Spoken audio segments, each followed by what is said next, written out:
Hola a todos ustedes y bienvenidos a una nueva edición de La Naranja en Números.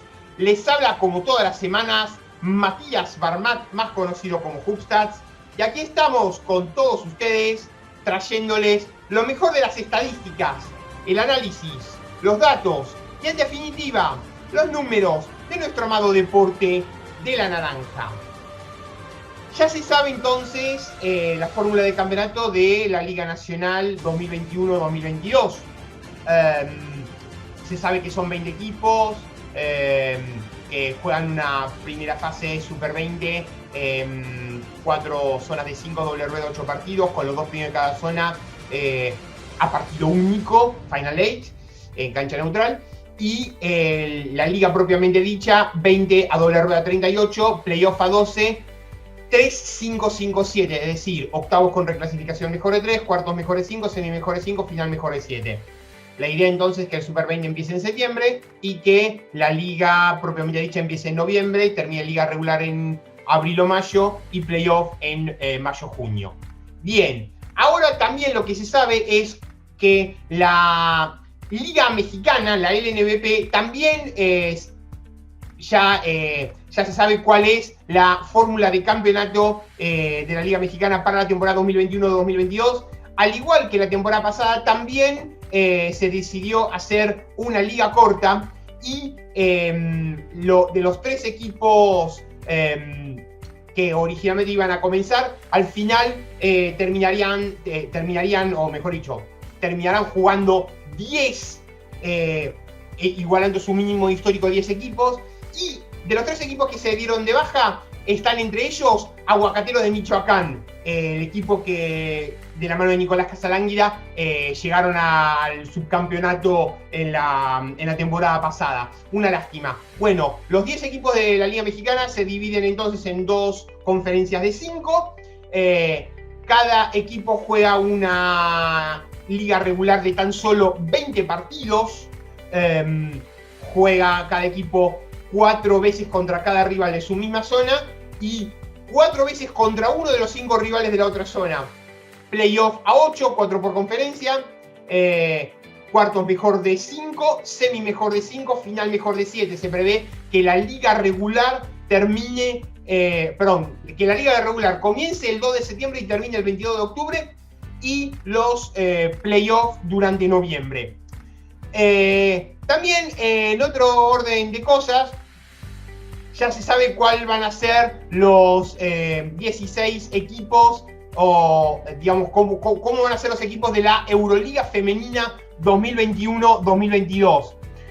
Hay 14 de los 16 equipos que van a, digamos, que ya se aseguraron su plaza directamente en la fase de grupos. Estos son el Ekaterimburgo, que es el campeón ruso, el Perfumerías Avenida de España, campeón de la pasada Liga Femenina Endesa, el Landes, el Basketland, el campeón francés, el Fenerbahce, campeón turco, el Sopron, el campeón húngaro, el USK Praga, el campeón checo, el Arka Gdynia, el campeón polaco, el Reyer Venezia, el campeón italiano, el TTT Riga, el campeón letón, el Dinamo Kursk, el subcampeón ruso, el Montpellier, el subcampeón francés, el Galatasaray, subcampeón turco, el Spark Girona, el subcampeón, Spark Girona pasa como campeón de la Copa de la Reina en España, y el MBA Moscú, el tercero de la Liga Rusa. Las restantes 2 plazas van a disputar una eliminatoria previa entre los siguientes 6 equipos. El Bourges Basket, que es el tercero francés, el Kayseri, el 10º de la Liga Turca, el Valencia Basket como tercero de España, Sexart, el segundo de la Liga Húngara, el Famila Basket Chievo, el histórico equipo italiano, subcampeón de la pasada Liga Italiana Femenil de pasada, y el Sepsi, el primero de la Liga Rumana. En función a criterios geográficos, entonces se establecieron 2 grupos de 3 equipos que se van a enfrentar del 21 al 23 de septiembre en un torneo clasificatorio. Por un lado, Bourges, Valencia y Famila Chievo, y por el otro, Kayseri, Sexart y Sepsi de Rumania. los campeones de ambos grupos serán los que accedan a la fase de grupos de la Euroliga, entonces con 16 equipos participantes. Hasta ahora, bueno, la fórmula de campeonato de la Euroliga eran dos zonas de 8 a doble rueda 14 cada zona, los 4 primeros de cada zona, cuartos mejor de 3 y semifinal y final Final Four. En fin, que ya llegamos al primer cuarto del programa. No se vayan, que ya volvemos con más La Naranja en Números.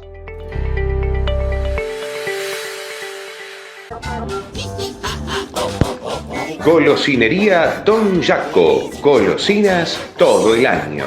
El mayor surtido en golosinas al mejor precio y con una excelente atención.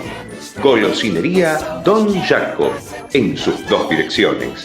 En Villa Urquiza, Avenida Olazábal 5334 y en Villa Pueyrredón, Artigas 4721, a metros de Avenida Mosconi. Golosinas Don Jaco, excelencia y calidad. Golosinas todo el año. Golosinas Don Jaco.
El segundo cuarto del programa. Recuerden que nos pueden seguir en las redes sociales, @Hubstats, mi cuenta personal, @naranjanúmeros, que es la cuenta del programa, www.worldhubstats.com, la base de datos de estadísticas, la grilla de programación en 1contra1 web.com y el repositorio de programas alternativo en anchor.fm/naranja-números, así como también en Spotify.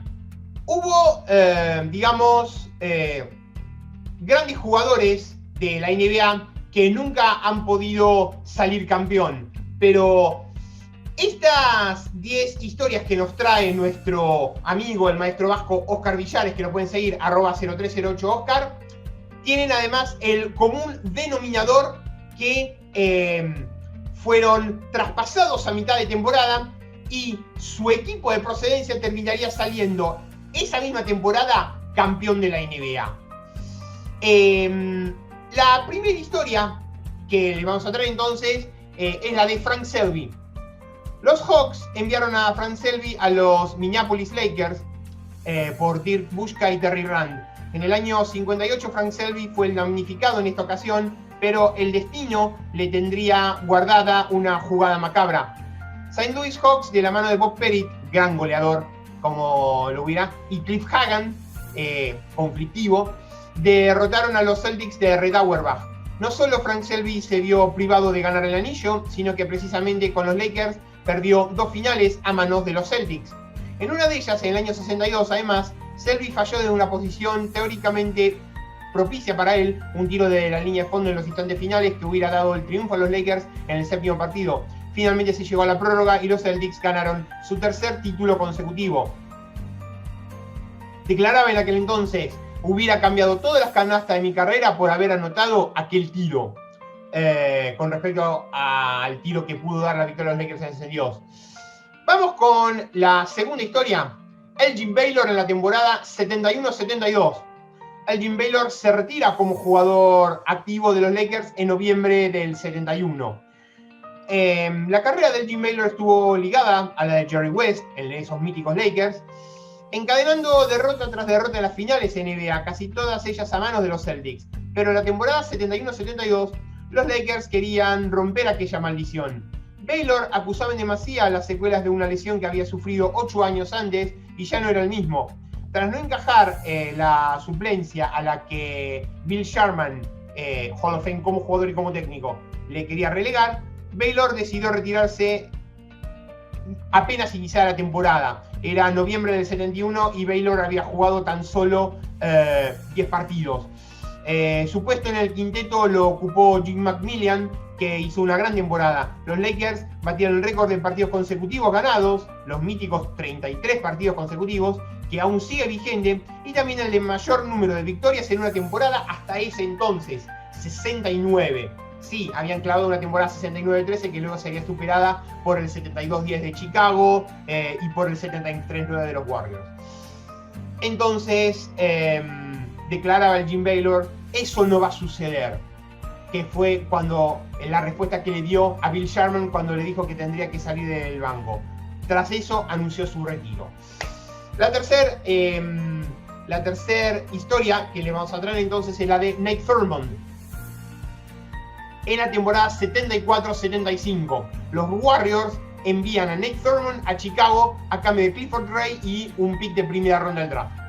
En la pretemporada del 74, los Warriors se deshacían de uno de sus jugadores más emblemáticos, Nate Thurmond, el cual había vestido la camiseta de los Warriors durante 12 temporadas. Philadelphia Warriors en aquel entonces buscaban un center más joven, pero lo cierto es que el rendimiento hasta entonces de Thurmond había sido muy bueno.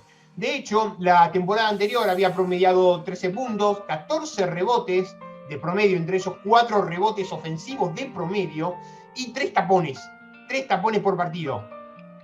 Recordemos que los tapones en la NBA se computan por primera vez de la temporada 73-74. Pero paradójicamente la temporada siguiente empezó su declive en Chicago. Como dato curioso para la historia queda su debut con los Bulls, en el que registró un cuádruple doble: 22 puntos, 14 rebotes, 13 asistencias y 12 tapones. Sin embargo, el destino esperaba a la vuelta de la esquina. Los Bulls y los Warriors se enfrentaron en la final de la Conferencia Oeste, en la que los Warriors se impusieron en 7 partidos. Tras aquello, los Warriors ganaron el título de la final ante los Bullets contra todo pronóstico. Dick Bertley, manager general de los Warriors, declaraba: el aspecto económico ha sido clave en la transacción. Era una operación ventajosa para nosotros en el aspecto financiero, y para Nate en el aspecto deportivo. Se va uno de los mejores equipos de la liga.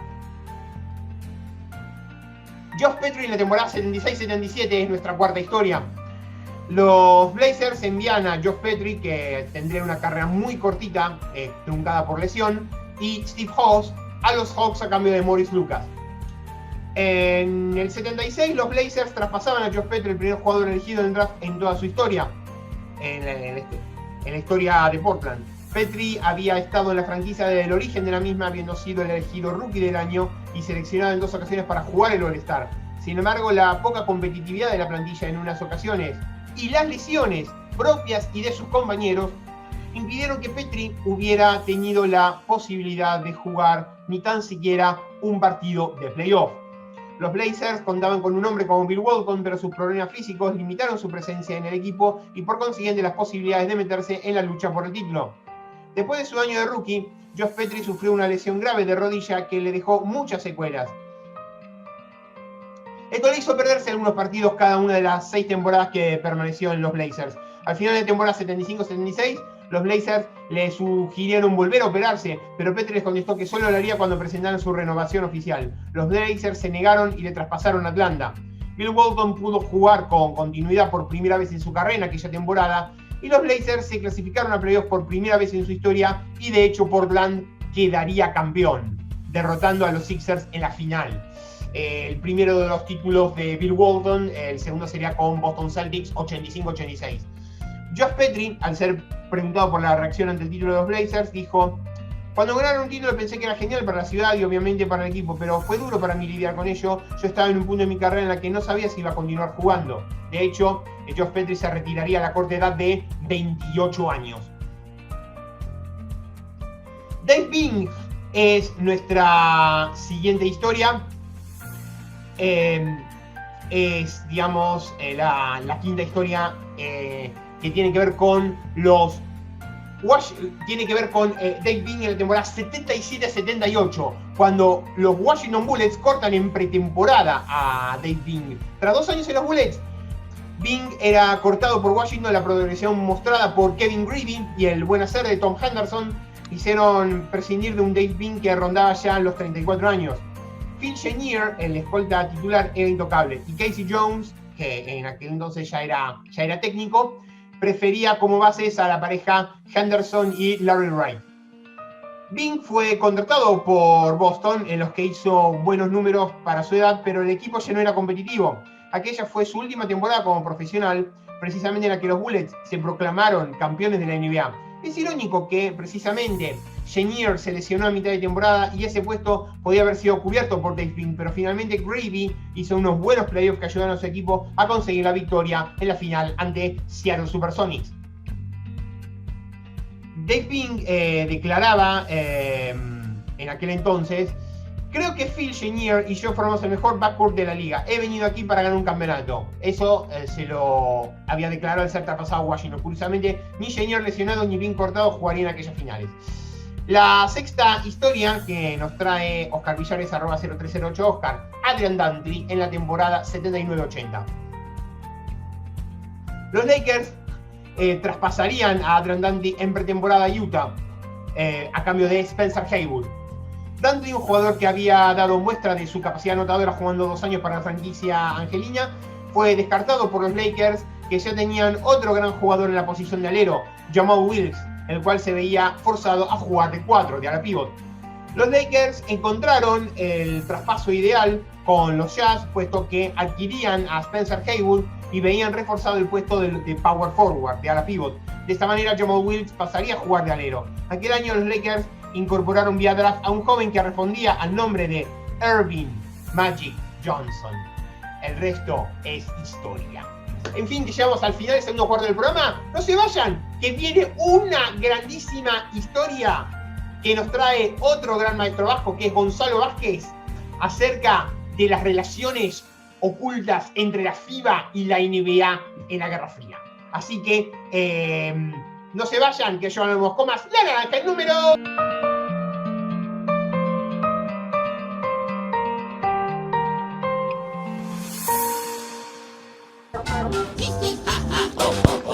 Golosinería Don Jaco. Golosinas todo el año.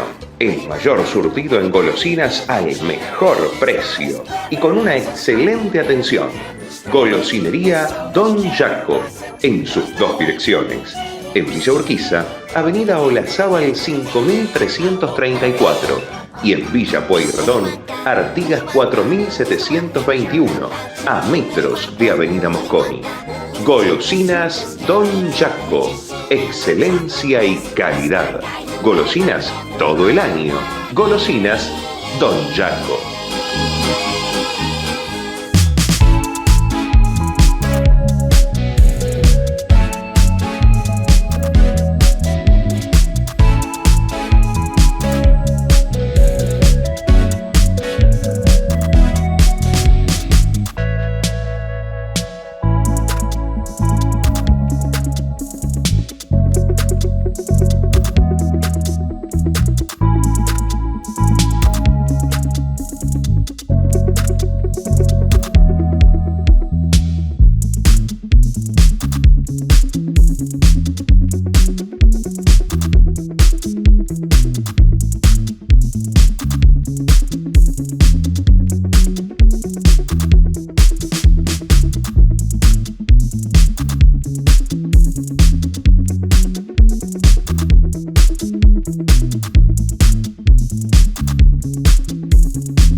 Y regresamos con el tercer cuarto del programa.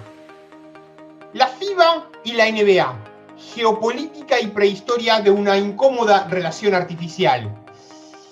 Una historia que nos trae Gonzalo Vázquez, @gvázquezny, en la cual, Gonzalo Vázquez es uno de mis grandes referentes en lo que es periodismo de básquet NBA en español, y en una nota para El Confidencial describe maravillosamente cómo la NBA no aterrizaría, y no igualaría la FIBA a la NBA, sino hasta después de los Juegos Olímpicos de Barcelona. Pero, ¿qué fue lo que ocurrió antes y cómo fueron esos años oscuros en donde se produjeron los primeros contactos entre el básquet profesional americano y lo que ellos mismos consideraban el básquet amateur, por cómo llamaban a la FIBA? Pero vamos a describir esta brillante historia de la siguiente manera. Desde la lejana fundación de la FIBA en el año 32, habrían de pasar casi 60 años para poner fin a otra silenciosa Guerra Fría, más que entre los Estados Unidos y la escena internacional, entre el gigante americano y el Politburó soviético. Y el Politburó del organismo más importante del baloncesto mundial. Los motivos de aquel larvado conflicto giraron en torno a un puñado de factores que en común derivaban de una sola raíz: la abrumadora superioridad en la interpretación del juego por parte de una delegación privada de seleccionar a sus mejores atletas y cuya representación era remota a su poder material. Durante un total de 12 ediciones olímpicas, de un inmenso legado en la historia del deporte, el básquet internacional no pudo gozar de enfrentamientos en última instancia íntegros y plenos, contar con la mejor versión de jugadores por cada nación representada. Hubo en ese largo tiempo una singular excepción, o mejor, una exclusión: los profesionales de Estados Unidos. La FIBA permitía al conjunto de países representados enviar a sus mejores selecciones, formadas por los mejores jugadores de cada nación y federación. En cambio, los Estados Unidos no podían hacerlo más allá que a través de los problemáticos acuerdos internos entre más de una decena de asociaciones sobre las que primaban la principal institución amateur, la Amateur Athletic Union, y el principal organismo universitario, la NCAA. Pero en todo caso sin el concurso de los profesionales dispersos en diversas ligas a gran distancia de la dominante NBA. Dada aquella forzosa privación, todo enfrentamiento de la escena internacional que incluyera a Estados Unidos habría de manifestarse parcialmente. Y si entre los Juegos de Berlín y Los Ángeles los americanos habían demostrado una hegemonía casi intacta, 9 oros en 10 participaciones, el marco internacional ignoraba la posibilidad de cruzar a los profesionales con el llamado baloncesto amateur. Esas pocas ocasiones tuvieron lugar de manera no oficial en el subterráneo de la historia, con igual rango que los cientos de giras y exhibiciones entre equipos de distintos países y en el caso americano con los resultados previstos. Un breve recorrido por los casos más relevantes contribuye a aclarar un escenario históricamente encubierto. Al margen de las giras que los Harlem Globetrotters realizaban por numerosos lugares del mundo, la primera salida de los profesionales NBA a territorio extranjero data de la primavera de 1956, es decir, primavera boreal. 8 meses antes, el Departamento de Estado norteamericano acordó patrocinar la gira del equipo campeón de la NBA, los Syracuse Nationals, por una serie de países al este del Atlántico como gesto de buena voluntad. No era la primera vez que baloncesto y diplomacia unían fuerzas. Berlín había sentado precedente en 1951, cuando el alto comisionado de los Estados Unidos para Alemania, John McCloy, presentó a los Globetrotters y a Boston Celtics en el Estadio Olímpico en tributo a Jesse Owens, objeto de una atronadora ovación que 15 años antes, bajo la mirada de Hitler, el público alemán habría contraído en deuda. La gira de los Nationals, de los Nats, no dio comienzo hasta abril del 56, terminada la temporada de NBA, cuando Syracuse había cedido ya el trono a Filadelfia, pero conservaba su núcleo intacto. Así el equipo dirigido por Al Cherby y formado por George King, Bob Chase, Johnny Red Kerr, Earl Lloyd, Red Rocha, Paul Seymour, Dick Farley, Jim Tucker y Billy Campbell, hizo las maletas con destino a países tan diversos como Austria, Checoslovaquia, Islandia, Italia, Grecia, España, Turquía, Irán o Egipto.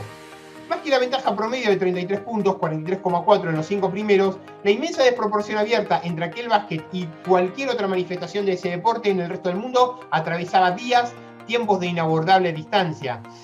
Los testigos, como ocurrió siempre, tenían la impresión de asistir a un secreto oculto, tal y como los árbitros reaccionaron, anulando lo desconocido, al primer alley-oop olímpico entre Casey Jones y Bill Russell en Melbourne. Recordemos que Bill Russell había jugado en los Juegos Olímpicos de Melbourne antes de debutar con Boston Celtics en la temporada 56-57. Dado que la supremacía americana se había manifestado en la escena internacional con jóvenes jugadores universitarios o provenientes de pequeñas ligas industriales, que no cabía de esperar de aquellos otros, llamados profesionales, que desarrollaban sus carreras en la competición más avanzada del planeta, aislada deportivamente de todo lo demás, incluidas las viejas estructuras amateur del propio país y de las que simplemente se valían como yacimiento. Un yacimiento cuyo capital humano era, con diferencia, el más nutrido del mundo. Una experiencia entre profesionales americanos y jugadores internacionales no se volvería a repetir hasta 8 años después, y una vez más los motivos trascendían lo estrictamente deportivo. Superada la crisis de los misiles de Cuba del 62, las dos superpotencias iniciaron un corto periodo de distensión que tendría reflejo en la firma un año después de la prohibición de pruebas nucleares. El entonces presidente Kennedy, a cuyo ascenso contribuiría el futuro comisionado del NBA, Larry O'Brien, en el trofeo, pretendía rebajar las tensiones entre ambos bloques y, como parte de una política de gestos, el mandatario americano se mostró abierto a escuchar propuestas de sus hombres de confianza. Una de ellas provino de su secretario de Estado, Dean Rusk, el mando al que la historia atribuye en mayor grado evitar el conflicto nuclear y cuyo pasado en el básquet como jugador en Davidson y North Carolina facilitaba la iniciativa. Esta consistía en enviar a un equipo de estrellas NBA a la Unión Soviética. Sus autoridades habían accedido previamente a admitir la gira de un equipo de la Amateur Athletic Union para la primavera del 64 por las repúblicas de Kazajistán, Ucrania, Letonia y Georgia. Pero esta vez el Kremlin rechazó de plano la visita de un equipo profesional y con ello toda posibilidad de humillación en territorio soviético. Cabe recordar que durante aquel periodo, iniciativas de diplomacia cultural en el extranjero favorecían la estrategia de obtener información sobre el terreno. de modo que Rusk convenció a Kennedy de seguir adelante y aprobar el envío de una representación con destino a países satélites de la Unión Soviética. Así, el embajador americano en Yugoslavia, George Kennan, recibió órdenes de llevar a buen término una propuesta que encerraba un calado estratégico cuando la campaña de propaganda para favorecer la opinión mundial incluía estimular una rivalidad deportiva entre los Estados Unidos y sus adversarios comunistas. El libro de la American Sport Policy and the Cultural Cold War de T.M. Hunt de 2006 lo aclara más al respecto. El asesinato de John Fitzgerald Kennedy el 22 de noviembre del 63 alteró drásticamente la agenda del gobierno, pero no así la operación conocida como Goodwill Tour, aprobada por el Departamento de Estado, que bajo la presidencia ya de Lyndon Johnson incrementaría notablemente las partidas presupuestarias para esas campañas en extranjero. Rusk cedió el mando de la operación a Nicholas Rodis, director de la agencia estatal encargada, la CIA, encargado, eligiendo como responsable de la expedición a Red Auerbach, entrenador que llevaba 5 años seguidos, o 6 para cuando tuvo lugar la gira, atándose con el título de la NBA con Boston Celtics. Sobre su inestimable asesoramiento, el combinado final incluiría a Bill Russell, Bob Cousy, Tom Hazen y Casey Jones de Boston, Oscar Robertson y Jerry Lucas de Cincinnati, Tom Gold de New York y Bob Pettit de San Luis. Llevaría por nombre USA NBA All-Star Team y viajaría durante 9 semanas, entre mayo y junio del 64, a países como Yugoslavia, Polonia, Rumania y Egipto. Tras su paso por Polonia, saldado con celdas victorias sobre su selección, 96-76 en el primer partido, 110-68 en el siguiente, el evento fue ampliamente publicitado en Yugoslavia, subcampeón del mundo, empleándose como reclamo que venían a jugar los American Professionals. Para la cita, el técnico Berislav Radicic de Seljesničar reunió una amplia representación balcánica en los nombres de Zlatko Kiseliak, Slobodan Kolakovic, Stepan Ladic y Živko Kasun y Boris Krisan de Karlovac, Dragan Kovacic de Zagreb, Giuseppe Gergia, el ítalo-albanés de Zadar, también Marko Starčević en aquella época de Zadar, Nemanja Juric de Beograd, Mirko Novosel de Zagreb, Petar Skansi como jugador, sí, en Split, y Jelko Troskot en Zadar. El primer partido se disputó el 1 de junio en Salata, en Zagreb, y se saldó con cómoda victoria para los americanos por 93-71. Al día siguiente, los mismos equipos se medirían en la localidad de Sanac, en Karlovac, y el marcador reflejó una diferencia mayor, 110-65. Los dos choques se disputaron al aire libre en sendos anfiteatros de piso de hormigón y rudos tableros de madera. Cada una de las dos citas congregó 4.000 espectadores sobre improvisadas gradas abarrotadas de gente. Un público que en absoluto quedó decepcionado con las evoluciones de aquellos jugadores y la inusitada belleza de aquel baloncesto, remoto al que ellos conocían. Al término de las dos jornadas, los cronistas resumían el contraste como una enorme diferencia en la fuerza física, la preparación, la estrategia, el ritmo y la defensa, en superlativo favor de los profesionales durante los más de 20 partidos de la gira. The Only All-Star Street Basketball Game in NBA History por Kosier y Plevnik del año 2005.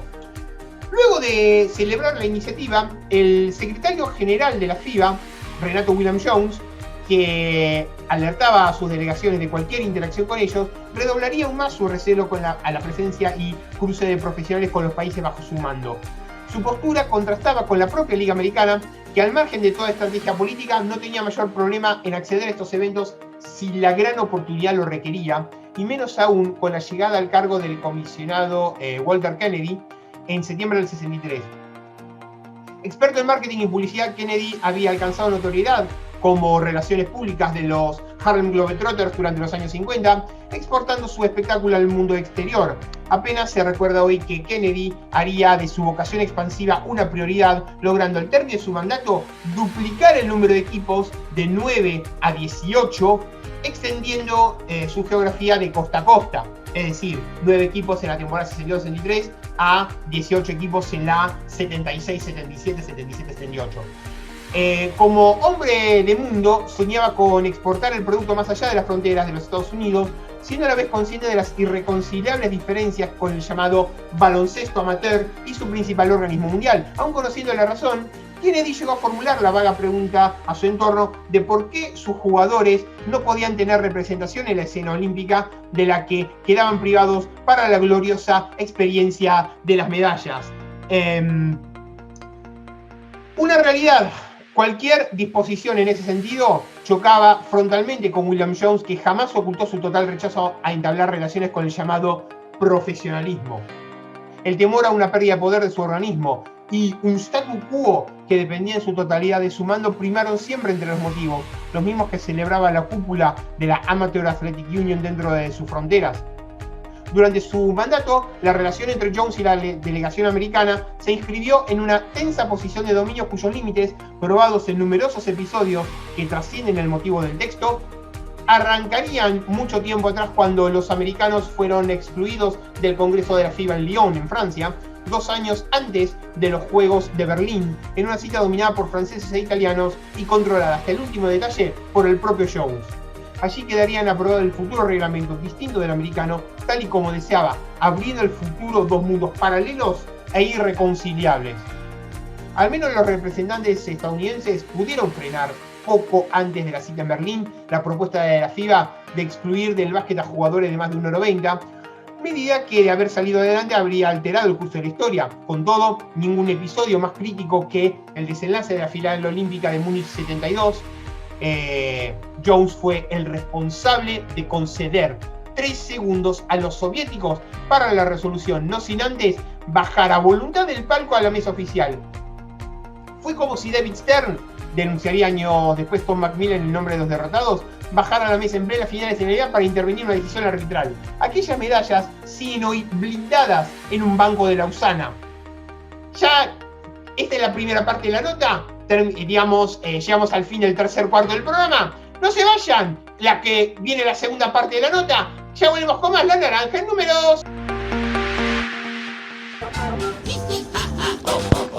Golosinería Don Jaco. Golosinas todo el año. El mayor surtido en golosinas al mejor precio y con una excelente atención. Golosinería Don Jaco. En sus 2 direcciones. En Villa Urquiza, Avenida Olazábal 5334 y en Villa Pueyrredón, Artigas 4721, a metros de Avenida Mosconi. Golosinas Don Jaco, excelencia y calidad. Golosinas todo el año. Golosinas Don Jaco.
con el último cuarto del programa y con la segunda parte de este especial de Gonzalo Vázquez de la NBA y la FIBA en las relaciones con la Guerra Fría.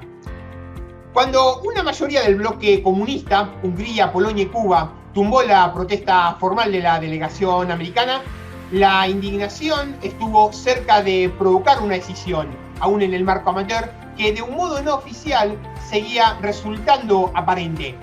Menos de 2 semanas después del desastre de Múnich, que ponía fin a un inmaculado 63-0 americano, el presidente del Comité Olímpico de los Estados Unidos, Clifford Buck, propuso suspender indefinidamente la participación del equipo de baloncesto de los sucesivos torneos olímpicos como protesta a la injusticia cometida.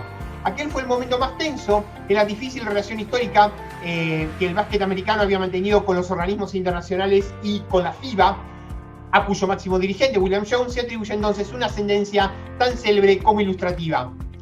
Los americanos deben aprender a perder incluso cuando creen que llevan razón. Supremacía y lógica aislacionista, invasión o victoria, ediciones JC de 2012. La tensión se prolongaría durante los siguientes años y con el fin de apaciguar los ánimos, Jones terminaría enviando a la sede de Jacksonville a uno de sus delegados más capaces, un serbio de nombre Borislav Stankovic, cuya prolongada estancia en Estados Unidos acabó transformando su visión del marco internacional para siempre. A partir del 76, con el ascenso a la presidencia de la FIBA de Stankovic, el organismo inició un lento giro de mano en su diplomacia, más que con una federación sumisa por subsidio, con un orbe americano que tendría años después en su punto de mira al sector profesional. Una relación que no se concretaría hasta transcurrida una década y en cuyo principio no hubo tanto un acercamiento real como una mayor permeabilidad que aguardaba su momento. El investigador Justo Conde, testigo en Barcelona de aquella gira de los Syracuse Nationals, aludía entonces a los años de dura negativa a entablar relación con aquel fascinante y desconocido mundo, una situación de la que hacía responsable al viejo secretario general de la FIBA. Eran tiempos en los que en la última sigla de este organismo aún mantenía su original significado de amateur y al que seguía aferrado William Jones, prefiriendo mantener alejado de su entorno a todo lo relacionado con el mejor básquet mundial, sin ninguna intención por su parte de un acercamiento que a priori parecía lógico, consciente de que mientras el básquet amateur americano dependía de la Amateur Athletic Union, podría hacer y deshacer a su antojo en el básquet mundial dependiente de su FIBA.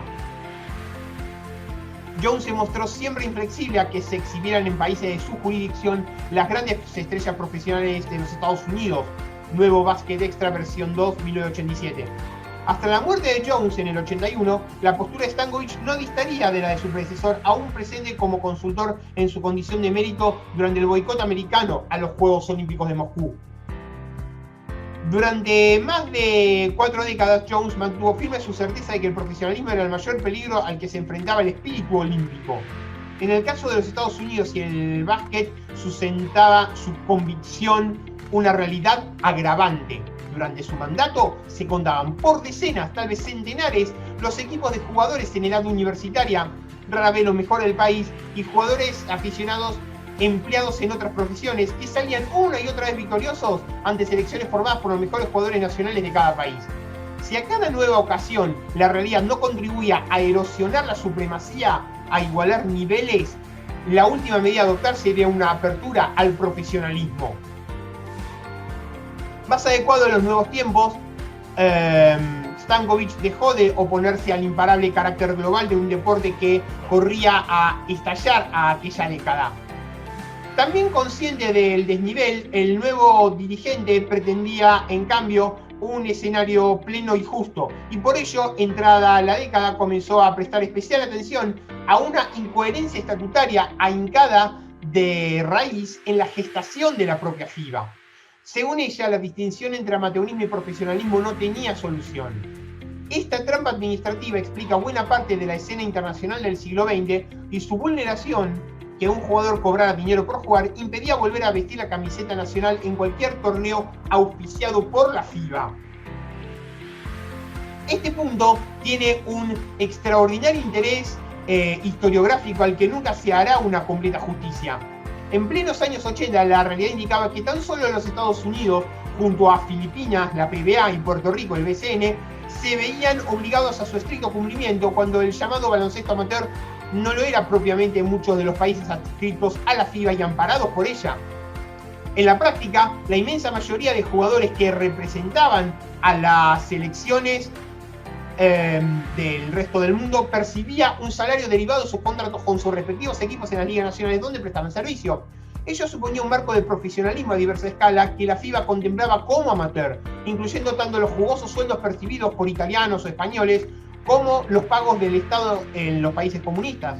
A ojo del máximo organismo internacional, las competiciones nacionales en países como Italia, España o Francia presentaban el mismo carácter amateur que las reguladas por NCAA y Amateur Athletic Union en Estados Unidos. El salvoconducto se amparaba en un peregrino concepto referido como Leagues Employees, cuyos salarios a cuenta del corporate sponsor de cada equipo no contravenían el espíritu normativo fundacional, una coartada administrativa sin el menor sustento más allá de la arbitrariedad de su aplicación.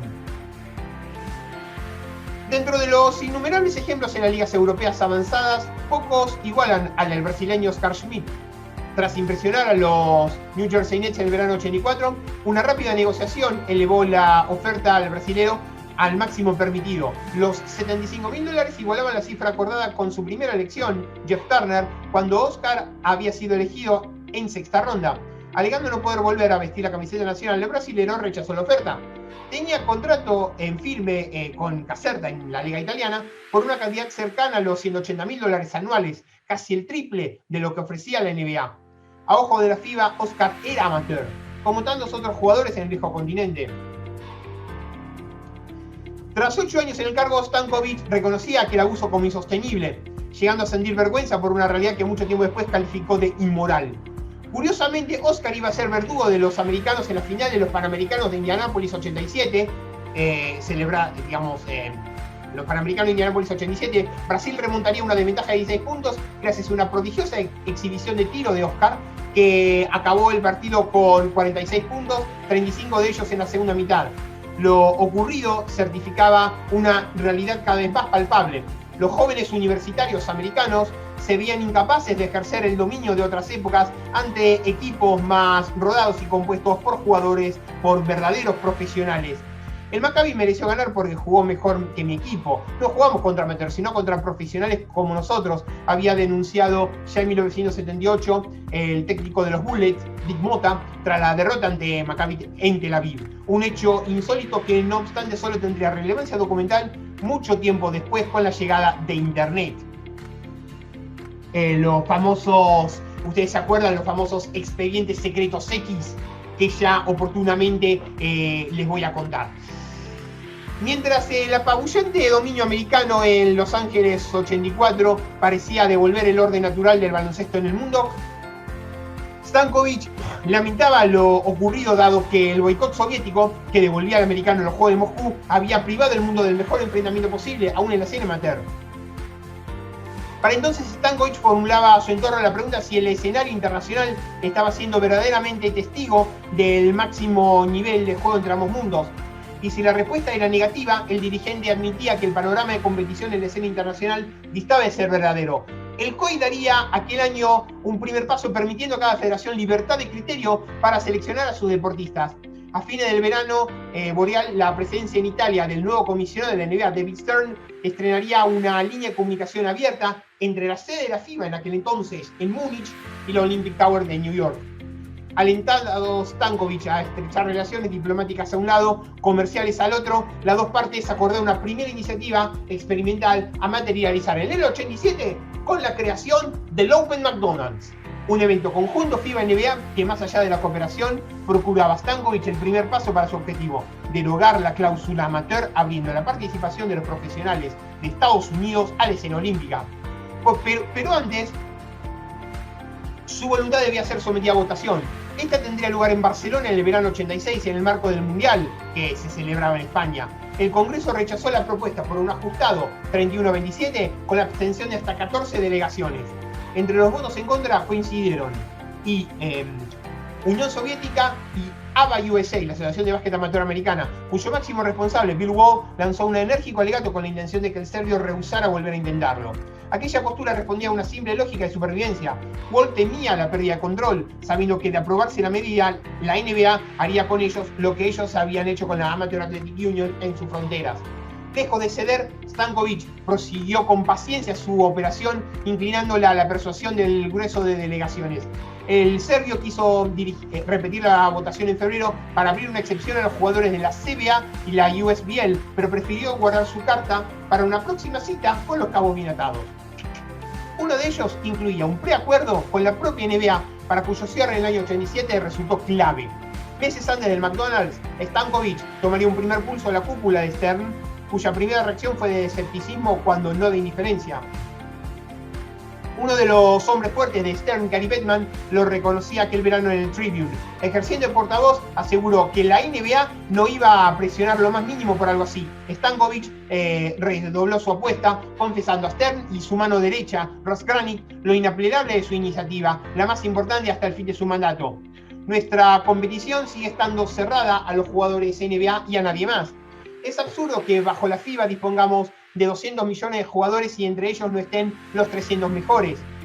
Para Stankovic había llegado el momento de que los mejores compitan contra los mejores. En caso contrario, un oro olímpico carecía de una lógica justa. El relato histórico ha tenido a sepultar la tibia reacción inicial del propio Stern, aún no del todo consciente del salto cósmico que la integración supondría a su producto. Fue en los siguientes 2 años, y no sin dificultades, ni en la mediación de Granick, que el brillante gestor neoyorquino comenzó a procesar mejorar las posibilidades abiertas. A finales de octubre, Stern consiguió emitir por ABC, TBS y 36 países aquel primer triangular en Milwaukee, que incluía a los Milwaukee Bucks, la Unión Soviética y el Tracer Milano. Un evento de esas características debe haber corrido a cargo de ABA USA, pero el primer órdago Stankovic-Stern suponía ya jugar a solas. Lo ocurrido en pista recordaría por momento la pesadilla que tanto había atormentado a William Jones, cuando en pleno tercer cuarto, entre Bucks y la Unión Soviética, el marcador veía reflejado 101-54 antes de que el técnico local del Hal Riggs se diera la Mercy Rule. Algunas declaraciones valían entonces su peso en oro. Rimas Kurtinaitis reconocía: cuando estaba sentado y veía a mis compañeros me daba cuenta de la impotencia que sentían, pero es que en pista mi sensación era opresiva, no podíamos hacer nada, no sabíamos lo que intentar, nos tenían totalmente bloqueados. Entre un equipo NBA y el mejor equipo europeo no hay menos de 40 puntos de margen. El seleccionado soviético, Alexander Gomelsky, que nunca regalaba elogios, y menos aún al viejo adversario político, cerró con una predicción: es imposible ganarles al menos durante los próximos 5 o 6 años. Historia del McDonald's de Hernando de 1999. No imaginaba Stankovic lo mucho que el contexto iba a favorecer sus planes. La derrota de Estados Unidos ante la Unión Soviética en la semifinal del Seúl 88, que sucedía a la caída de los Panamericanos, extendió la idea de que el básquet americano, de que el modelo college podía estar agotado. Entre tanto, el dirigente serbio seguía asegurando votos para asegurar una nueva elección en la primavera boreal durante el previsto Congreso de Múnich. Fechas antes de aquella cita con Dave Gavitt, recién nombrado presidente de ABA USA, viajó a Nueva York para reunirse con David Stern y Ross Granick. Botarino les informó: pero esto va a salir adelante.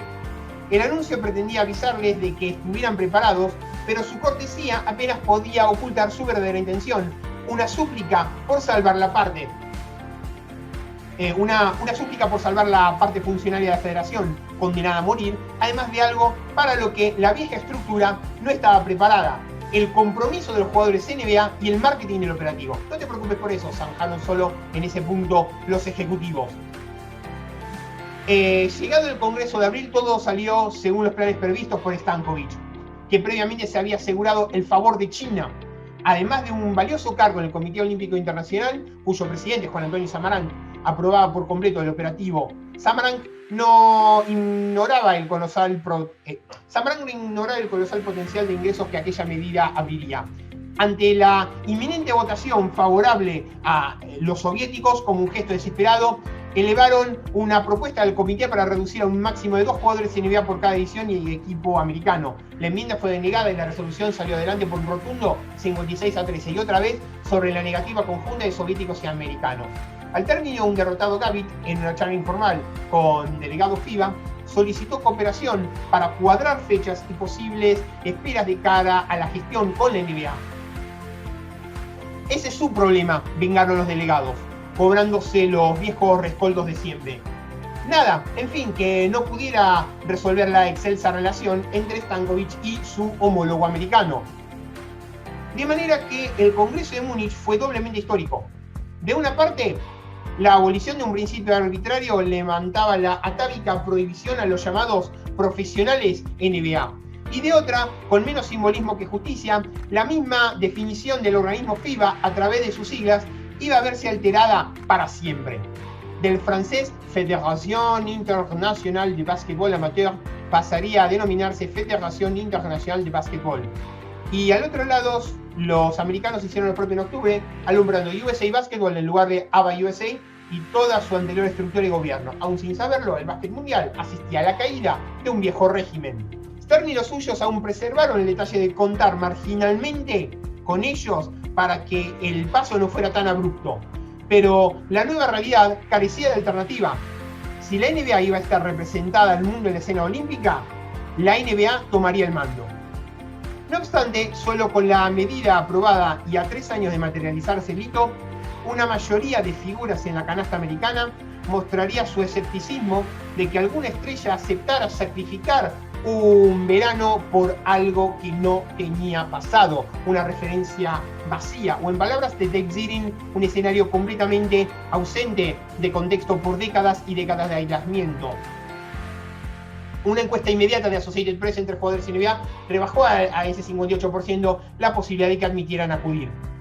Puede que nadie reflejara mejor aquella postura inicial que el margen, Puede que nadie reflejara mejor aquella postura inicial que el manager general de los Lakers, Jerry West, una voz influyente que parecía el eco de su superior, el mítico Jerry Buss. Si yo fuera el propietario, no cedería a mis jugadores. La temporada dura hasta junio. ¿Y se les va a pedir que renuncien a su descanso de verano? No creo que los dueños acepten algo así. Eso lo declaraba Jerry Buss en Los Angeles Times el 6 de septiembre del 89. El recelo era lógico. Nadie imaginaba el escenario inminente y la suspicacia alcanzaba de veras al comité de propietarios, a lo que Stern habría de convencerlo de que Granick explicara con detalle el infinito potencial de la cita en términos económicos. La fuerza de los acontecimientos más el contagioso deseo de las principales estrellas harían el resto. La apertura era un regalo, corrían otros tiempos, era bueno para todos y había llegado la hora de romper la frontera mostrando al mundo el tesoro en el mejor escenario posible. Recogidas por Jack McCallum, las palabras de Granick resumían el nuevo paso. David y yo pensábamos en los riesgos y la carga que podía suponer todo aquello, pero por encima de todo, en los beneficios en el paso definitivo, hacer de la NBA un fenómeno global. De esos beneficios disfrutaría igualmente la FIBA, cuya crisis económica a mitad de los 80, el problema que Stankovic mejor supo encubrir, era tan severa que corría el riesgo de quiebra. El éxito no pudo ser mayor. El Dream Team original de Barcelona 92 no era mostrar la vitrina, era hacerlo con una competición infinitamente superior que había sido apartada del básquet mundial por un paternalismo victoriano en cuya raíz latía el miedo. William Jones era británico. Aquel equipo, el mejor de todos los tiempos, terminó siendo el premio más grandioso que el básquet se permitió tras un siglo de historia y cuyo aplastante dominio sería celebrado en todo el planeta. Stern nunca dejó de agradecer el estímulo que supuso la decisión de Stankovic, a cuya autobiografía brindaría el prólogo. Nadie ha contribuido más a la globalización del baloncesto que mi amigo Bora, The Game of My Life, Miletic de 2017. Al fin y al cabo, el empeño del dirigente serbio permitió a Stern culminar la expansión más productiva que un deporte profesional hubiera conocido jamás. Aquella globalización abriría además 2 vías sin retorno. Una de expansión exterior como mercado de consumo y 2, una colonización interior por jugadores de todo el mundo. El resto es historia, cuya larga pensada se había iniciado más de medio siglo atrás en Berlín con un primer oro 19-8 ante Canadá sobre un terreno embarrado por la lluvia, algo que desconcertó se inventó en un juego para gimnasios. En fin, que llegamos al final del programa. Nos pueden seguir en las redes sociales, @Hubstats, mi cuenta personal, @NaranjaNúmeros, que es la cuenta del programa, www.worldcupchat.com, la base de datos de estadísticas, la grilla de programación en 1contra1 web.com y el repositorio alternativo en anchor.fm/naranja-números, así como también en Spotify. Será hasta la semana que viene con más La Naranja en Números.